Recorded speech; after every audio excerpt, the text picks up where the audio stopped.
Hey guys, this is Buzzin here. Just letting you guys know in advance before I start rambling my mind. This video has absolutely no structure to it at all, and it's basically just me venting my thoughts. I kind of did this at the beginning of the season with my current thoughts surrounding going into the season.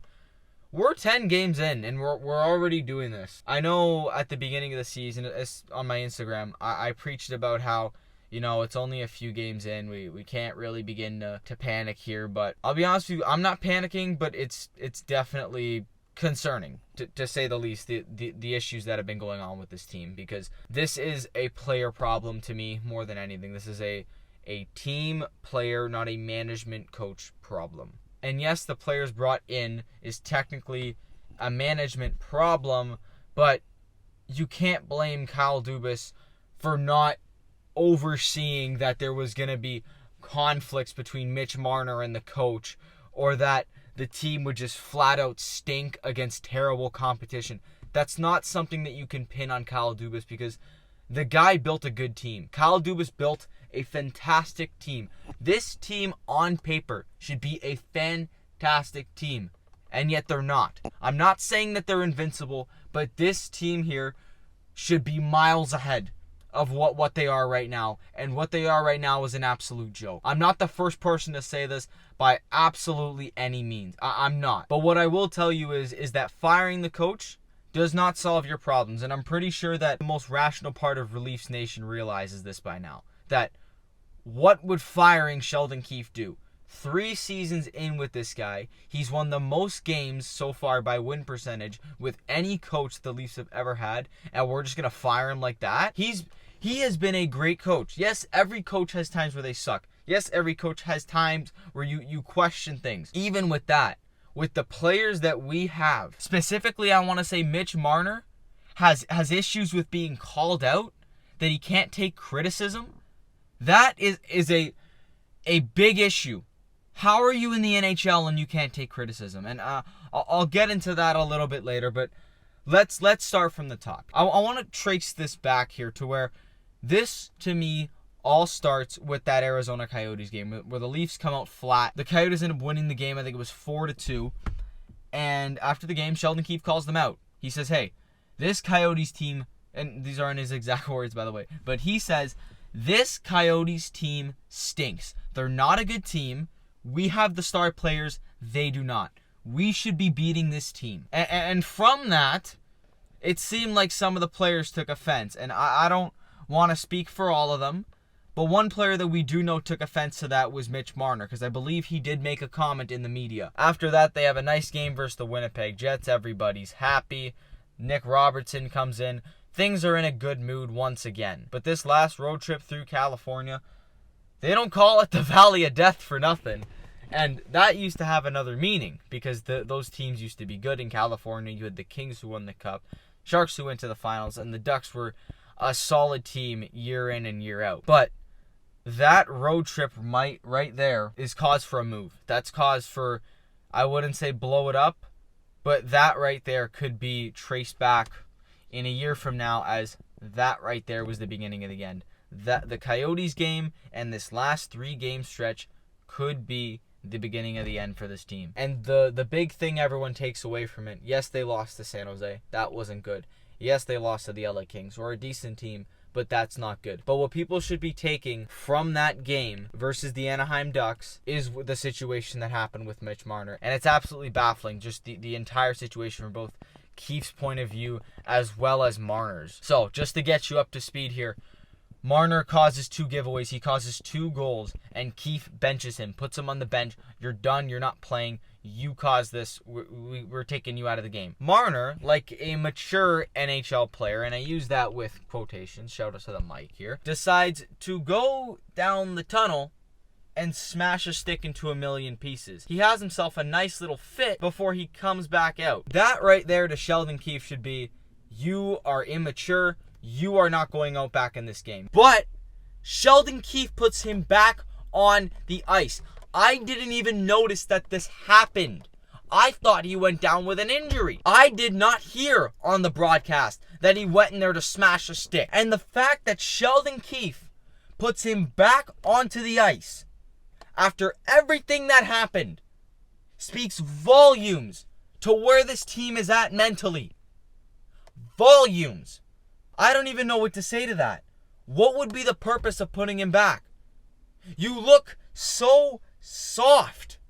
You can't hold up that you're benching a player because he's one of your stars? Are you kidding me? Have some freaking authority over these guys. Bench them. And Marner, you're in the NHL. What the hell are you doing? You're not 4 years old. You don't gotta go have a little fit. Deal with it like a mature player. Come back the next game and tear it up. Players have bad games. That's part of the NHL. That's part of hockey. No player is going to be perfect night in and night out. But what you did demonstrates just how immature. That combined with the Arizona Coyotes, that you can't take criticism. That's what that shows to me. That you're mentally soft. You're not capable of dealing with 4 rounds of the playoffs. That and the blown lead to the 32nd place Anaheim Ducks. They suck. They're obviously rebuilding, and you let them get back into that game. It's honestly baffling to me. And I know it just yelled my brains out, but I don't know what you do. Even on the ice, this team, it's not even like they're going out there and they're giving it their all and they're losing by just that much, or they're losing by something unlucky. No. Guys, they look dead. They look like they're just skating to skate. They can't put a pass together. They can't generate offense for more than 5 minutes. It's honestly baffling to me. On the defensive side of it, Riley looks lost. He looks absolutely lost. Austin Matthews, as much as he's doing, although he's doing so much from a hockey and an analytical perspective, he's not contributing to goals. He's not scoring. He's not doing the thing that we've seen makes him this top 2 center in the NHL. He's just not that right now. Even when Sheldon Keefe, and that's the biggest issue here with Keefe, is what else is he supposed to do? This guy is constantly throwing these lines into the blender. Willie was playing center. I believe it was versus the LA Kings or the San Jose Sharks. He's throwing things against the wall and hoping it sticks. This team is elite. It has elite players. Shut down and offensively, transition, defense, everything. And it seems like no matter what he does, it doesn't work. When your best player offensively is David Kampf, he's leading the team in goals, I believe. That's an issue. And not from a coaching perspective or a management. That's a player issue. That obviously something is wrong. Obviously, they're not taking practice seriously, or they're not training hard enough. That's what that implies to me. That our top guys are not doing something. Because I can't say that other than Nick Robertson, who I did a whole film breakdown of, that I've looked at and said they have been electric so far this season. Other than that, they're just off the top of my head, who's been their best player? Ilya Samsonov. Samsonov is a rock every single night. And they do not put out a product that best suits him. They put out a mediocre, subpar product that he unfortunately has the terrible benefit of playing in front of. So, I don't know what you do. I don't know what you change. It seems like Keefe has tried every single possible line combination in the book, and yet it still doesn't work for some reason. But what makes this so frustrating for Leaf fans, and a lot of people will just say, oh, but the Leafs suck, oh, they've been bad since 1967, and this is what I always counter with, is that the Leaf team I watched growing up, Nazem Kadri, Dion Phaneuf, James Van Riemsdyk, Mason Raymond, remember him, James Reimer, Jonathan Bernier, Tyler Bozak, I don't even know if I said him yet. That team, I even knew when I was younger, that team was not good enough. That team is not good enough to win a Stanley Cup. Yeah, they have some decent players, but playoffs even, I don't really see it. I was young, and I understood that this team was not good, that they were not a very good hockey team. It was a pleasure to see them in the playoffs that one time I did. But even then, growing up, I knew that they were not a good hockey team. And so to go through all that and then end up now with the team that we have now, John Tavares, Austin Matthews, Mitch Marner, William Nylander, Morgan Riley, the list goes on of just these superstar and then quality NHL players all throughout the lineup, and yet it doesn't work. Something doesn't work.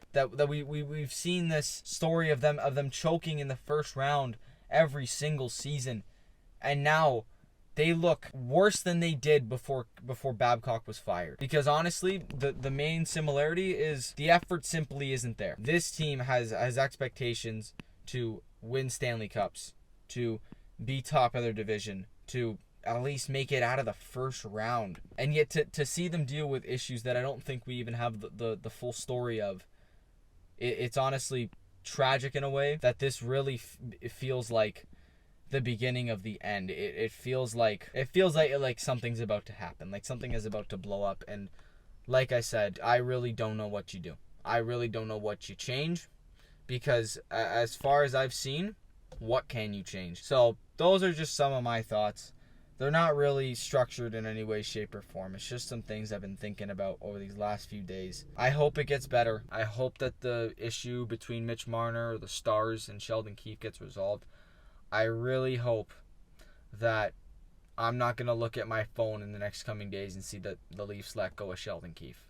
Because that to me would signify the beginning of the end. That this core that we've built, it's the last dance. I titled the video the last dance for a reason, and that's because after this season, if they don't even make the playoffs, guys, it's done.